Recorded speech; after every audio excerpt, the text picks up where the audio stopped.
All right, welcome everybody to Meet the Sponsors. Today we have a special guest, someone I've known since around 2007, Andre Jackson from Toyota.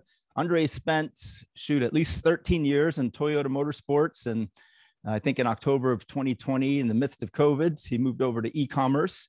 But Andre and I have worked very closely together for over a decade, first starting at Championship Off-Road Racing and then at Lucas Oil. He's been involved with NHRA, NASCAR, Lucas Oil Off-Road Racing, obviously, and Drift. And he knows more about racing than anybody else I know. Andre, how you doing, bud? I'm doing well. Thank you for having me. Right on. Hey, let me ask this. How many teams have you been involved with Toyota just over the years? Well, we sponsor probably anywhere from 40 to 50 plus drivers a year. Most of them have same. So you figure any combination of 50 plus drivers a year, each season, the sponsors change, drivers change, but it could be up to 50 or more in any given racing season. Right on. Yeah. And then what is the purpose of the sponsorships? Why does Toyota get into motorsports versus just regular marketing? You see a lot of Super Bowl ads by a lot of companies, but Toyota is very heavy with motorsports. Just another branch of branding and advertising. You see a lot of the big companies do that, getting into motorsports as a branch, and it's proven to be quite a large one. And Toyota's no different. We used to be in the Indy Racing League in IRL. Wow. But we came out of that in the early 2000s and came over into, the things that were up and coming. Obviously our stint in NASCAR drifting was exploding, NHRA and that kind of thing. But branding, getting the brand out there. Yeah, you and I've spent a lot of time at the NHRA Sponsor Summit up in Napa. That was always fun. That's right. I miss those days. Hey, now that your daughter's at Stanford, do you still go up and do a lot of the wineries? Yeah, well, I haven't been at the winery piece, but I still have a lot of friends there from when I was in school at Cal. So I'm up in the Bay Area visiting her maybe a couple times a quarter. Nice. We're looking for a reason to go up there. Tammy and I are trying to get up there again. It's always beautiful, brother. It's always beautiful. Yes, true. Hey, so when I interviewed you for Motorsports Marketing and Sponsorships, we were sitting at the Toyota Grand Prix of Long Beach. Man, that was what, 2013, 14, or 15 in that range somewhere. In there, yeah. Mm-hmm. And you were talking a lot about the importance of networking and the importance of that. There were a lot of things. I'll get into all of them, but we talked about ROI. We talked about networking. We talked about, being long-term partner with Toyota as opposed to just a 1 or 2 year deal. What are some good ways to network and meet people at Toyota or even other brands where racers can get sponsorships? I think it's just a matter of just, doing the steps, going to the events, presenting yourself at the races, making yourself available. Obviously in our business, flexibility is always key. And networking is just like if you were in any other industry, you're shaking hands and you're talking, you're meeting, you're passing business cards, you're getting your name and you're making that impression because as we all know, you only have a few seconds to make that first impression. And, you get into, and I'm not going to just speak of Toyota, but companies of our size, you can imagine there's hundreds, thousands of people wanting to make that impression. So if I'm thinking, I'm like, okay, what can I do to be different? Or how can I make my impression more lasting?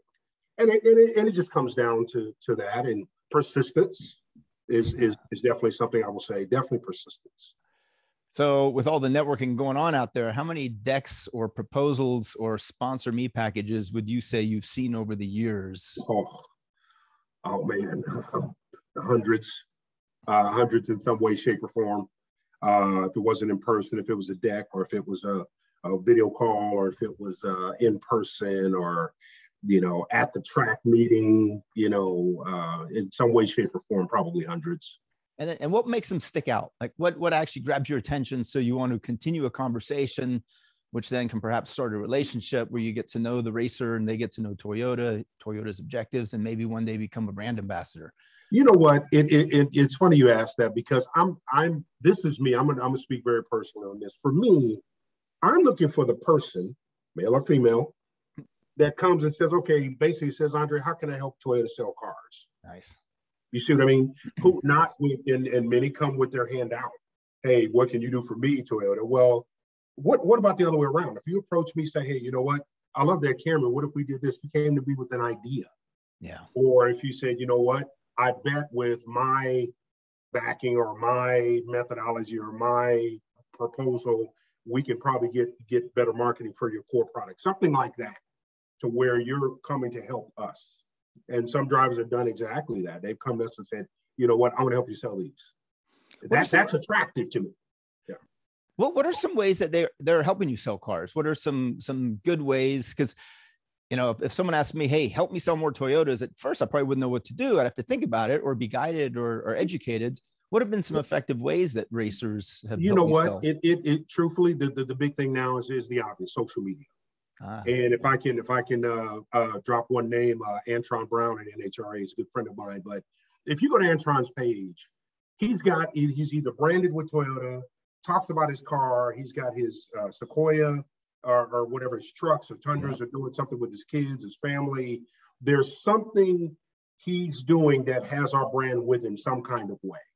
And really, that's it. You don't have to go out on the street and sell them, but you include us in your day-to-day life, professional life, your racing life, your personal life. And that goes online as well, obviously through social and Facebook. He's posting himself driving in the Sequoia. Yeah. Digital, anything digital, even with your other sponsors, some way to integrate. That's a lot, especially when you get up into the NASCAR and the bigger sponsors and the bigger series, is integration of sponsors, partnerships type of thing. So speaking of Antron, I was just at the Pomona Winter Nationals. I know you were at Daytona, NASCAR versus NHRA. What are the two different types of ways that different racers at the different series can represent? Why NASCAR versus why NHRA? Why off-road? Off-road, I guess, is obvious with the Tundra, but how does Toyota differentiate different racing series with different products? Obviously we have to look at the demographics, and we look at when we were in off-road, obviously big for our trucks, our Tacomas and Tundras, right? And the series itself is Tundras and pickup truck base. So we have to look at it in NASCAR. Camry's on the track, so we look at what's on the track. What is that segment? What's the demographic? So we got to do our homework. We have to do our research. We have to look at the demographic. We have to look at the history. Who's buying what. The people that come to an NHRA race, people that come to a drift race, people that come to a NASCAR race, what do they currently drive? Mm-hmm. What do they want to drive? Are they in the market for buying something? So we have to look at all that. A lot of homework goes into it. Right on. And then when you do sponsor racers, or when you did sponsor racers, let's say, were they mostly cash sponsorships, or did you give product? Is it a mix of marketing? Hey, Mr. Race. Yeah, it's a mix. Yeah, it's a mix. Cash, product for sure. We want them, and for that matter, their families and parents to drive our stuff. I've got more advertising pulling up at a gas station, as you almost can on TV. I mean, you pull up in something. Hey, how do you like that Tundra? How do you like that Sequoia? I mean, all the time. So we do a combination of both. Nice. So now what about the racer? He races local dirt track, let's say sprint cars or midgets. And he says, hey, I'm not racing a Tundra, but I need a pickup truck to pull my race car on my flatbed or my covered trailer. Mm-hmm. And so I'm using a pickup all the time. And even let's say a drag boat racer or a motorcycle racer, I need a pickup truck. How can they approach Toyota for sponsorship? It's like I would tell anybody, I mean, it's that initial approach, and we have to look at it from both sides. Okay, if we say we supplied said driver with a pickup, okay, what does Toyota get in return? What are we getting? Is this person affiliated with TV? Or do they have associate sponsors that we already deal with? Do they, go, what size venues do they race at? What's the demographic where they're? All of those things have to go into it. So it's not just a no, and we don't, we look at it. We look at it, we do the homework, we do the numbers, all of those things go into it, no matter how big or small the name is. You had mentioned also, I remember when we were at the Grand Prix, when we were talking about the book way back in the day, you also mentioned ROI, return on investment. ROI is hard to calculate. Is there a good way to calculate it, or is it more of a general thing? We've come closer to doing that. I mean, it's more on the series, because at track, at most series, we have our at track display. Used to be called Toyota Pit Pass. It's called Toyota Racing Experience now, to where we, fans come and they look at our product there, and we get their information and see if they want to get linked up with a Toyota dealership right away. We track all those numbers. It's hard to track it from when they see driver X, driving a Tundra or a Camry to the sale of a car. Right. But we try to stay on top of it. There is a relationship. It absolutely is. If you see Kyle Busch drives a Camry, okay, well, Kyle Busch fans are at least going to look at that. Now, how many of those fans are actually going to go to a store, buy a Camry, and keep it for 10 years? It's hard to track, but just, it's like basic branding and marketing, getting eyes on it, getting more attention paid to it. Yeah. Yeah. So I was recently at an event with my son. We were at a desert race out in Johnson Valley, and there are two different companies that were allowing test drives of their UTVs, and we drove both. One company contacted both my son and I the next day, the day that we got home, I should say, after the event. And it was a local dealer. It was the closest dealer to our house, contacted us to see if we wanted any more information about. And then the other company, never heard from them again. Does Toyota do that? Do you follow up? Yes. Great question. That's our Toyota Racing Experience display. That's what's designed to do. When you come in to our display and you register, and then there's questions like, okay, are you currently in the market? Are you 3 months out? Are you 6 months out? That type of thing. And we ask for your email address. It's just like a soft, inquiry, maybe your cell phone number if you're willing to give it. And then that goes directly to our dealer database. So wherever we are, like if we're in Daytona or whatever, well, the Orlando, Daytona market dealers will get that downloaded. And in many cases, within a day or two, they say, hey, we see you're interested in the Camry. Is there any way we can get you an appointment? That's their part of the job, to contact you and get you in. Right. Now I meant to ask this in those follow-up question. So when you do give a vehicle as part of a sponsorship, does the racer own that vehicle, or are they short-term or one-year leases? Like it is. How does that work? And what's more common? It's usually 99% of the time what we call an internal lease, where they don't pay. It's like we lease it to his company or his team or his LLC or whatever the case may be. Now we give them first option to buy it once that year is up, and a lot of times they do, or a relative of theirs will buy it, with the mileage discounted rate, or the team owner or somebody, that happens quite often. But no, they don't pay us out of pocket. It's part of the sponsorship. We give them what's called internal lease.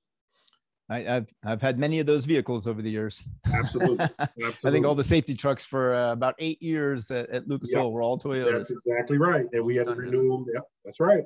Yeah, nice. In fact, I never told you this, but just not long ago, one of my wife's cousins, Tammy's cousins, reached out to me and was asking me, hey, I remember you used to drive that Tundra all the time. Can you tell me about it? He is actually in the market right now for a truck, and he remembered the Tundra that I used to drive from you. Okay. And he's out in the market trying to buy one. Right. So, you got my information. We can definitely get them hooked up. Yeah. I want to commission off that too, maybe. Yeah. Whatever you need, buddy. Whatever you need. I'm teasing. Hey, so what are some examples of some really good sponsorships, teams that have done a good job, that have, you mentioned you're looking for long-term partnerships, not just short one-term deals. What's an example? I guess Antron, you've been with forever, but what are some good long-term sponsorships and examples that really have imprinted Toyota in the minds of fans and consumers and truck buyers or car buyers? Outside of Antron and NHRA, Joe Gibbs Racing on the NASCAR side. We've celebrated, I believe, oh man, I should know this. We're going into, I believe, 15 years. Wow. With a partnership with them. Almost as long with Antron. Wow. Coach Gibbs and his drives have been pretty stable. We've had some switch out over the years, but there's been some steady ones, and we've integrated with some of those sponsorships, the Home Depots and the Mars family and all of that. With Stanley Black & Decker, we've been able to do some crossover things with them as a result of our relationship and sponsorship with Joe Gibbs Racing. But they're probably our most prominent and longest. What kind of crossover things? Because I think that's key, is working when a racer takes their sponsor and integrates the sponsor and does B2B and cross markets and promotes all the brands in one. I think that's very powerful. It comes down, it may be just branding on a car, or it may be the display. We've combined displays sometimes, or if you guys ever go to Daytona, in our injector, the Toyota main entrance there, if you go up to the second floor, we have a big display, and one side of it is set up like a garage. Well, in that garage is a tool setup. The toolbox was supplied by Mac Tools. There we go. Good friends of ours, that type of thing. So, we try to integrate that. Auto shows, we may do something similar where we'll have, a setup of a garage or some sort of pit stop or stuff like that. And some of the partners will donate, or, we'll do like a crossover type of display. That's the main thing. I'm going to have to get Tony on the show. Tony Merritt's a good guy, and he understands He sponsorships is. really well. He's a good buddy of mine. He's a good dude. Yeah, absolutely. Absolutely. When we were talking years back, he mentioned that he does a lot of pass-through rights where if he sponsors an event, he might have one of his dealers actually, or distributors, have the logo and branding on the car during that event so that their customers can come and see, it's called pass-through. He's passing through the rights that the dealer's customer, the dealer distributor's customers can say that they were part of an event. And I think that was usually NHRA and NASCAR. Does Toyota do that too? Do you have pass-throughs that you give to I couldn't speak too much on it. We do. I couldn't speak too much detail on it. We entertain things like that. But I probably wouldn't be the subject matter expert on it. But one other way on, you talked about the crossovers. The most obvious is on the cars, especially on the NHRA side. Toyota, who has the Mac Dragster, Mac Tools Dragster. We co-brand with them all the time. On stuff. DHL. Those they're partners. So it tends to work out pretty well. That's cool when you get DHL to buy all Toyota trucks, right? For deliveries. That'd be a great partnership there. Yeah, absolutely. That would be a good one. So COVID changed a lot. It changed my role. Absolutely. It changed your role. Yes. How has COVID changed the way Toyota views and issues or does sponsorships or expects returns from racers through sponsorships? We had to get creative, like the whole world did. The whole planet had to get creative. Like what we're doing now, Zoom, video, audio conferences. Probably when it first hit, especially on the NASCAR side, when we were having our driver appearances, we had to find a way to do those virtually, at track. So we set up Zoom calls and we invited random fans in to the call so they can ask questions, just like we're doing here. You have a group, say you've got Denny Hamlin as the main speaker, somebody interviewing Denny, and then towards the end we have, like, you can raise your hand and pose questions. And actually it turned out really well. The fans really liked that. They really liked it because, as you guys know, we were very restricted. We couldn't touch the drivers. We couldn't do anything in person. So as you can imagine, we had to get pretty creative, but it came down to social media and audio visual like we're doing, Zoom, Teams calls, that kind of thing. So this whole Zoom call and COVID also posed a challenge for racers seeking sponsorship, because now it's harder to meet people. It's harder to network. It's harder to get to know you and harder to meet you in person. Are there ways that racers who are seeking sponsorship, let's say, especially from Toyota, how they can meet people at Toyota who are making those decisions? How can we network in today's COVID environment? It's the same challenge. You got to find ways to do networking. Social media is, we're very strong on social media. Obviously your good old emails, just trying to network socially as much as you can, for lack of better words. It was tough. It's tough on both sides. It's tough for us to do what we needed to do, and tough for people to get at us. A lot of, referrals maybe, but we still have to do our homework even then. Whether you just in hardcore mail us something or email us a deck, or you hard mail us a deck or something like that, we still have to do our research, still have to do our legwork, still have to do our phone calls, meetings, whatever the case may be, interviews. So that part doesn't change. All right. Well, that's good to know. Some things don't change. So when it comes to a deck, what is it that you look for in a deck? What makes a deck stand out versus the thousands of others that you probably are sent and see every year? What makes you really hone in on one that you might want to start a conversation with that person? It comes down to what I was saying earlier. When a person approaches me about partnering up with us, with Toyota, what can you do for us? How can you help us sell cars? That's what I'm going to look for. And I've seen, with technology, man, decks of all kind of color and, color big pages and all of that stuff. But underneath all that, what are you actually saying? Is it, okay, I'm a driver, I want Toyota to pay my bills? Or is, hey, Toyota, you know what? I've got this idea. I think I can help sell cars through my motorsports program. That's going to pique my interest. It doesn't matter if you got a 50-page deck or a 30-page, it's black and white color. Right. That doesn't matter to me. I'm looking at the underneath that top layer, what's really going on in there, you know. Yeah, that makes sense. Do you work a lot with local dealers when it comes to sponsoring racers, or is it all based out of corporate? It's basically corporate, but some dealers in certain markets, it just depends. They may do smaller things individually with drivers. I mean, we leave that completely up to them. We always make it available. Mm-hmm. You know, if we have a driver sponsor on a corporate end, we make sure that the dealers know, hey, if you want to do a sales event or something like that, go through us, go through your region office. We can schedule that. We've done that more so. I think we did a couple times in NASCAR. We've done it some with the NHRA guys, you know, so it's available. They know it's available. So we always leave that door open. That's cool. What's a good time to approach Toyota? Go over real quick the fiscal year and the decision-making process, the budgeting. You know, every company is different, and you're Japanese, so clearly you're in a Japanese fiscal year. We're going to pay attention to it. I mean, you look at the seasons, most seasons are right around February through November. So if you're sending proposals in, you know, mid-season on, probably, I would say, if I were guessing, is best, because coming into the season, it's crunch time. That's where we should say we get the busiest, when the season's over, because we got to do budgets. We got to, if there's new drivers coming in, okay, how do we review them? How do we, you know, get them into the program, get the branding straight? It all has to happen in within maybe a 60 to 75 day window. Oh, wow. You know? Okay. So you'll make that decision within 60 to 75 days. Yeah, especially, you know, on the TRD side, on the engineering side, you know, we really got to, okay, we're going to do this with this person. This is the team. You know, you got to get all the logos and all the branding and all the marketing, get them integrated and change the cars. All those things have to happen it has to be turned around pretty quick. So timing, if I were to say, I'd probably say, you know, mid of the previous season on, like later, you know, because the season started. So you missed that part. But coming in, looking down the road, you know, August, September, October-ish is what I would say, you know, and because you're not going to be the only one.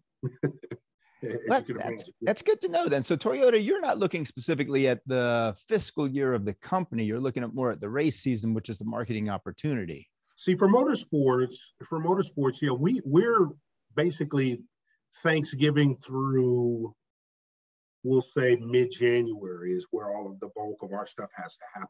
Fiscal year ends like everybody else is at the end of March, but we've got to have our budgets and all that way before then. We've got to have all that submitted way before then. So we're a little different. Motorsports part is a little bit different than your normal marketing budget. Are there also racers who are sponsored with other departments and other parts of the marketing budget, or does all motorsport, or are all sponsorships, do they go through motorsports and TRD? It's pretty much just you know, motorsports marketing, which is a part of Toyota National Marketing, and then, you know, the TRD piece kind of comes along with that. Years ago, and some of the folks listening might remember this, in the truck series in NASCAR, our certified used program sponsored a truck with Johnny Benson. And that was probably in the right around 2006, 7, 8, somewhere in there, 2010. Outside of that, it pretty much just stays within marketing and TRD. Okay, that's what I figured. That's what I'm familiar with. That's what I was wondering, if maybe there's another area, you know, another budget we didn't know about that might be tapped by some people. You never know. You know, everybody's going after one set of money. Maybe there's more money out there. Yeah. When it comes to trade shows, SEMA and PRI, how receptive are you to meeting new people and receiving decks? Or is that something that you're selling cars and trucks and you don't want to be sold to by brand ambassadors? Well, when it comes to those types of shows, I mean, we have the drivers do appearances, that kind of thing. It's not really a open, you know, come up and hand me your deck type of thing. You know, we want it to be a little bit more formal than that. You know, we meet people in handshake, exchange business cards all the time. But formal presentations, that probably wouldn't be the best venue, you know, those type of shows. But if you come up and you have a manager with you, whatever, you know, we can, hey, here's my card, you know, may I get in touch with you, that kind of thing. You know, the presentation of yourself, right, is what will be then. And then, you know, after that, you know, we'll see what would happen. But yeah. Do you usually deal with the racers direct, or do you have an agency that works with them? And then also let's reverse that. Do you prefer to work with an agency of a racer, or do you prefer to work directly with the team themselves? You know, it really depends. It's kind of, we have, kind of have all of it. I mean, it depends on the case, the series, the driver. I mean, we have a PR agency that does a lot of our stuff. Sometimes it's the driver, depending if the driver's representing themselves. You know, it depends. That could be. It just depends. The drifters, it's a little different. You know, so it just depends on the series and the driver and the scenario, really. But we kind of do it all. You know, that would make sense. Yeah. You know, because like Antron's a team owner now, so we're going to deal with him directly. You know, so it depends. Yeah, a lot of the younger teams and a lot of the teams I think that will probably be watching this, or they're themselves, you know, small businesses. They probably don't have agents or agencies, so they will be representing themselves. Exactly. But by the time they get to the level where they have an agency, they probably don't need to be watching these videos. Right? Yeah, good point. That's a good point. That's a very good point. So what kind of advice would you have for, and by the way, anybody who wants to ask any questions, I can't see the chat room, but I think Andre and Tammy can, so feel free to type in and we can answer some questions. Tammy.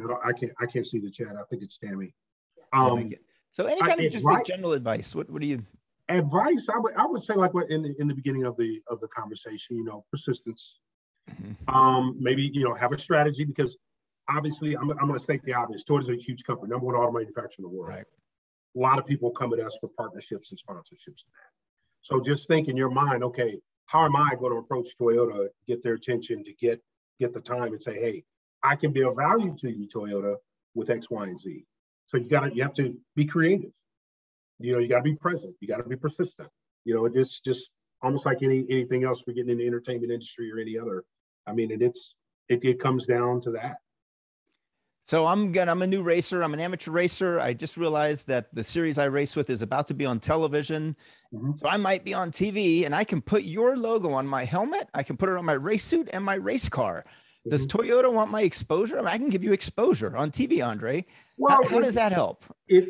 Well, you know, that's kind of a mixed deal. You know, just putting our logo on your helmet, I mean, that sends a huge message, because that's almost making assumptions that we actually have a partnership. I mean, yeah, it's great that you're doing it, but we have to be careful. And there's a couple of drivers that do that. They use our bodies in NHRA and that kind of thing, but we have to sometimes just be very clear that it's not a partnership, and it's kind of one-sided. We'd rather not be that way. Right. That we've had some dialogue, we've had an agreement, we've had a contract, we got a true partnership, because we want it to be long-term. Not one season, not one race. Toyota, just like our dealers, we want you to be with us for a long time, not just a season. Yeah, that makes sense. That's what we look for. When you do a contract with a team, do you write it out annually and just renew, or do you actually write out 3, 4, 5-year deals in contracts? It depends. Yet again, I mean, it depends on the series. It depends on the driver. It depends on a lot of things. It could be 1 year. It could be 5 years. You know, it really depends. There's no straight answer for that one. And I'm not trying to be evasive, but it really depends on the series and the driver and the ownership and the partnership. It really does. Well, that's actually good to know. That means that there's a lot of potential still, because there's not a certain system that someone has to fit into. They have the opportunity to come. Yeah, a lot of negotiation. Yeah, you can be creative. If we're coming to the table on paper and we're doing a contract, it's going to be some back and forth. You know, some negotiation, you know, legalese, all those things are going to come into play. You know, that's one thing I can say. Toyota is very, very thorough in our partnerships, because again, it comes back to where we don't want you just for a short period. With partnership is a partnership. We want you to be a partner with us. And that makes sense, because it's very difficult for a company to make a branding impression in just a message or two. Usually it takes several years for that branding to sink in and to make the association with the company. Yes, it's completely a relationship. What is next on Toyota's agenda in terms of where a racer might be able to help you market? Do you have any vehicles or products or campaigns that are about to be launched, or anybody who might be watching on the call today or in the future on a recording? What can they do to prepare themselves to add value to Toyota by knowing what Toyota's future might be? I would, you know what, I would say just keep up with it. I mean, there's several resources, you know, online and whatnot, to see what we're doing. We're just, the big thing now is the new Tundra that's just been launched, and it's a beast. And you'll see that integrated. You've already seen that integrated in commercials. Super Bowl, you know, we did a Facebook commercial with the NHRA guys, you know, those types of things. We've got some really big product coming up. Just doing your homework a little bit, just knowing what we're doing, and it's all public information. You know, there's no real, you know, secrets in that. That was going to be the next question, is how does someone find out? But it's like you would any other way. You know, going online, you can Google, you know, things. You can. We're very big on Facebook and all the main social media types of things on purpose. Okay, that's the what we're doing. So Tammy's motioning to me that we have a question. Hang on one sec. Okay. Tammy, you might want to turn your mic up. I did that. Can you guys hear me? Yes. Okay. All right. It says, you guys are getting ready to go sprint car racing and have been midget racing for a while. Mm-hmm. Are you guys going to look to market to our fans, or primarily open up an engine to our market as racers? So, okay, I want to make sure I understand the question. Is it opening up, just, you know, invite anybody into dirt track race with us? I want to make sure I understand that. Jeff, why don't you unmute and you could explain? Yeah, please. Can you hear me? Yes. Yes, we can hear you. So my question as a car owner in the sprint car business is, are you looking to sell engines to me, or are you looking to come in and participate in the sport in an effort to market to our fans that are sitting in the grandstand? Well, you know what, I can't speak for TRD, but I know we have what we call customer teams that buy parts and engines that race at the Oklahoma event every year, the Chili Bowl. Chili Bowl. Mm-hmm. The Chili Bowl is a shootout in the Chili Bowl. And I know we've got probably 9, 10, 11, 12 teams that race up there.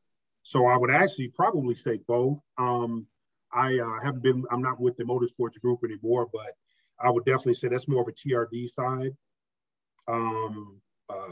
to get a more detailed answer, but I would say both. So that actually is a good question, because it opens up the question of, why does a company sponsor? And I know with a lot of auto manufacturers, there's obviously, you know, selling more vehicles. There's proving the performance of a vehicle, that you're better than the rest, and the competition.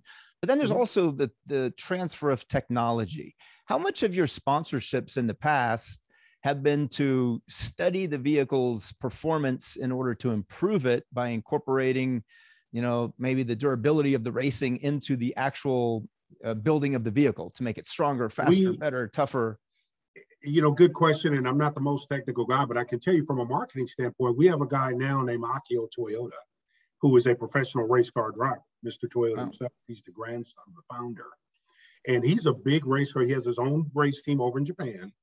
And we're currently doing that. The GR Gazoo Racing moniker and marketing series is coming over in Supra, Corolla. Wow. Those GR series. Yeah. So exactly what you're talking about is taken from some of the racing technology to put in the production side. So it's a great question. Over the last probably 3 to 5 years, it's really been a deep dive getting into that, bringing in the GR series. Supra was the first main product that we brought back that Akio put his hands on to bring some of that racing right into the production of a vehicle. So now we've got, you know, the Corolla. We've got a 300 horsepower Corolla coming out. You know, that kind of thing. You want to see more stuff in the Camry and all of those types of things. So yeah, it's a direct relationship now. Wow, that's crazy. 300 horsepower. Just the old TRD used to be kind of just parts and wheels and brakes. Now some of that actual design stuff is coming right into it. So a question I ask a lot of the guests on this, and then we're going to open it up to, I'll go to my other camera and we'll allow anybody to ask you more questions one-on-one. But have you ever sponsored someone you have not met just through a deck or a proposal or an email or do you get to know the people first before you sponsor Me them? personally, or you mean just Toyota? You know, Let's say both. You personally, because I know you did it for 13 years and up until last year, and then every motorsports marketing manager is a little different, obviously. Yeah, I was just one key piece, but no, you know, when you talk about 50 different drivers, sometimes I don't meet them all until Motorsports Day, which was just a bit on that, where we had an internal show, if you will, where we invite all of our sponsored drivers out to the headquarters. Oh, that's cool. And do a private autograph session, interview session just with Toyota Associates. So that was my baby for 10 years. Wow. But many times I would meet our drivers, especially our younger drivers, for the first time, sometimes the only time, you know, it would be through that event. Now, you know, TRD and some of the executives and some of the other key people, they've met them at least once along the way when we first start the sponsorship. So that part may not get to me, but yeah, someone has touched them along the way. So someone's obviously gotten to know them. Yeah, and someone's definitely touched them. And is the person that most racers should reach out, let's say today, and things will change in a month or two, and every year it changes. Is that Paul Dolshaw who's now making those decisions? Yeah, he's a general manager over the motorsports marketing group. He would be the name I would give you, Paul Dolshaw. You know, to reach out to. He's the guy. He's the gatekeeper. He's one that you and I would always, you and Paul and I, and usually Tom Bogner in the NHRA summits, we'd always sit together and we'd, you know, have our meetings for years and years. Yeah. The two of you were partners in crime. Yes. And yes, absolutely. Right on. Are there any more questions, Tammy? No, not in the chat. All right. Well, I'm going to run over. I can't believe it's already been almost 45 minutes. Andre, this is again, one of the fastest, one of the fastest. And I appreciate your time, especially on a Friday night. It didn't occur to me until we started this. I'm like, oh my gosh, this is Friday night. What am I thinking scheduling this? No, it's my pleasure. I not a problem whatsoever. But I'm going to run over to another camera, and anybody who wants to just quickly chat before I turn it off in a few minutes. Think of your questions for Andre, guys. Andre, thank you again very much. No problem. Don't hang up. Don't go away. Nope, I'm right here. I'll be right there.